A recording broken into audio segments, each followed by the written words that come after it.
اعوذ باللہ من الشیطان الرجیم، بسم اللہ الرحمن الرحیم۔ سورہ فتح۔ عظیم اور دائمی رحمتوں والے خدا کے نام سے۔ بے شک ہم نے آپ کو کھلی ہوئی فتح عطا کی ہے تاکہ خدا آپ کے اگلے پچھلے تمام الزامات کو ختم کر دے اور آپ پر اپنی نعمت کو تمام کر دے اور آپ کو سیدھے راستہ کی ہدایت دے دے اور زبردست طریقہ سے آپ کی مدد کرے۔ وہی خدا ہے جس نے مومنین کے دلوں میں سکون نازل کیا ہے تاکہ ان کے ایمان میں مزید اضافہ ہو جائے، اور اللہ ہی کے لیے زمین و آسمان کے سارے لشکر ہیں، اور وہی تمام باتوں کا جاننے والا اور صاحب حکمت ہے، تاکہ مومن مرد اور مومنہ عورتوں کو ان جنتوں میں داخل کر دے جن کے نیچے نہریں جاری ہیں، وہ انہی میں ہمیشہ رہیں، اور ان کی برائیوں کو ان سے دور کر دے، اور یہی اللہ کے نزدیک عظیم ترین کامیابی ہے۔ اور منافق مرد، منافق عورتیں اور مشرک مرد و عورت جو خدا کے بارے میں برے برے خیالات رکھتے ہیں، ان سب پر عذاب نازل کرے۔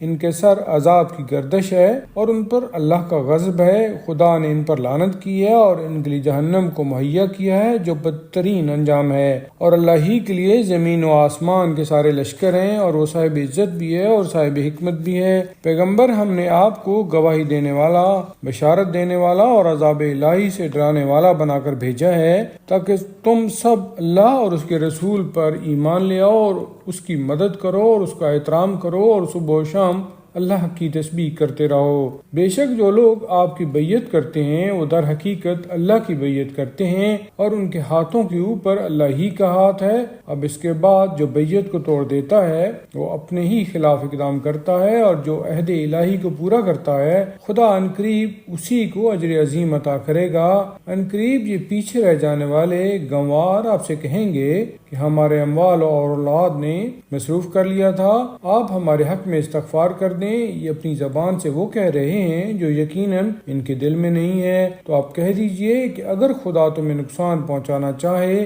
یا فائدہ ہی پہنچانا چاہے تو کون ہے جو اس کے مقابلہ میں تمہارے امور کا اختیار رکھتا ہے؟ حقیقت یہ ہے کہ اللہ تمہارے اعمال سے خوب باخبر ہے۔ اصل میں تمہارا خیال یہ تھا کہ رسول اور صاحبان ایمان اب اپنے گھر والوں تک پلٹ کر نہیں آ سکتے ہیں، اور اس بات کو تمہارے دلوں میں خوب سجا دیا گیا تھا، اور تم نے بدگمانی سے کام لیا اور تم ہلاک ہو جانے والی قوم ہو۔ اور جو بھی خدا اور رسول پر ایمان نہ لائے گا، ہم نے ایسے کافرین کے لیے جہنم کا انتظام کر رکھا ہے۔ اور اللہ ہی کے لیے زمین و آسمان کا ملک ہے، وہ جس کو چاہتا ہے بخش دیتا ہے اور جس پر چاہتا ہے عذاب کرتا ہے، اور اللہ بہت بخشنے والا مہربان ہے۔ عنقریب یہ پیچھے رہ جانے والے تم سے کہیں گے جب تم مال غنیمت لینے کے لیے جانے لگو گے کہ اجازت دو ہم بھی تمہارے ساتھ چلے چلیں، یہ چاہتے ہیں کہ اللہ کے کلام کو تبدیل کر دیں، تو تم کہہ دو کہ تم لوگ ہمارے ساتھ نہیں آ سکتے ہو،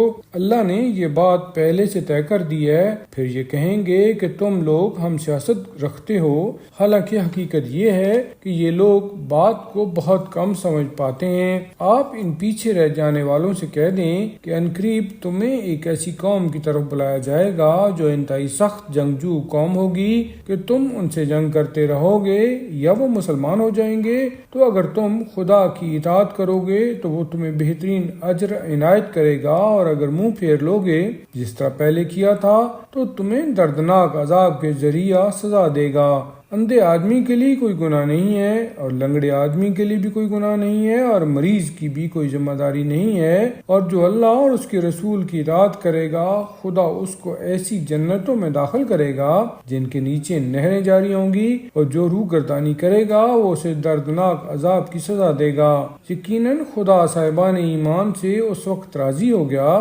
جب وہ درخت کے نیچے آپ کی بیعت کر رہے تھے، پھر اس نے وہ سب کچھ دیکھ لیا جو ان کے دلوں میں تھا، تو ان پر سکون نازل کر دیا اور انہیں اس کے عوض قریبی فتح عنایت کر دی، اور بہت سے منافع بھی دے دیے جنہیں وہ حاصل کریں گے، اور اللہ ہر ایک پر غالب آنے والا اور صاحب حکمت ہے۔ اس نے تم سے بہت سے فوائد کا وعدہ کیا ہے جنہیں تم حاصل کرو گے، پھر اس غنیمت خیبر کو فوراً عطا کر دیا اور لوگوں کے ہاتھوں کو تم سے روک دیا، اور تاکہ یہ صاحبان ایمان کے لیے قدرت کی نشانی بنے اور وہ تمہیں سیدھے راستہ کی ہدایت دے دے، اور دوسری غنیمتیں جن پر تم قادر نہیں ہو سکے خدا ان پر بھی حاوی حاوی ہے، اور خدا تو ہر شے پر قدرت رکھنے والا ہے۔ اور اگر یہ کفار تم سے جنگ کرتے تو یقیناً منہ پھیر کر بھاگ جاتے، اور پھر انہیں کوئی سرپرست اور مددگار نصیب نہ ہوتا۔ یہ اللہ کی ایک سنت ہے جو پہلے بھی گزر چکی ہے، اور تم اللہ کے طریقہ میں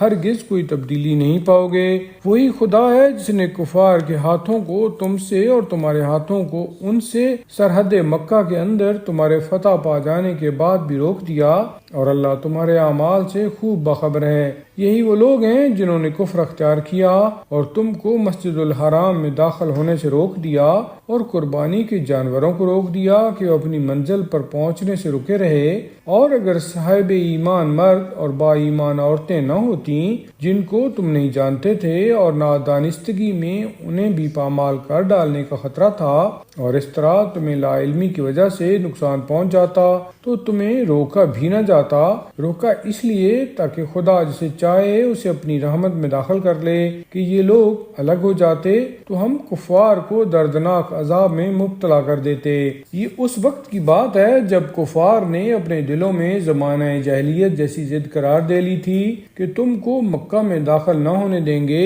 تو اللہ نے اپنے رسول اور صاحبان ایمان پر سکون نازل کر دیا اور انہیں کلمہ تقوی پر قائم رکھا، اور وہ اسی کے حقدار اور اہل بھی تھے، اور اللہ تو ہر شے کا جاننے والا ہے۔ بے شک خدا نے اپنے رسول کو بالکل سچا خواب دکھلایا تھا کہ خدا نے چاہا تو تم لوگ مسجد الحرام میں امن و سکون کے ساتھ سر کے بال منڈا کر اور تھوڑے سے بال کاٹ کر داخل ہوں گے، اور تمہیں کسی طرح کا خوف نہ ہوگا۔ تو اسے وہ بھی معلوم تھا جو تمہیں نہیں معلوم تھا، تو اس نے فتح مکہ سے پہلے ایک قریبی فتح قرار دے دی۔ وہی وہ خدا ہے جس نے اپنے رسول کو ہدایت اور دین حق کے ساتھ بھیجا تاکہ اسے تمام ادیان عالم پر غالب بنائے، اور گواہی کے لیے بس خدا ہی کافی ہے۔ محمد اللہ کے رسول ہیں، اور جو لوگ ان کے ساتھ ہیں وہ کفار کے لیے سخت ترین اور آپس میں انتہائی رحم دل ہیں۔ تم انہیں دیکھو گے کہ بارگاہ احدیت میں سر خم کیے ہوئے سجدہ ریز ہیں، اور اپنے پروردگار سے فضل و کرم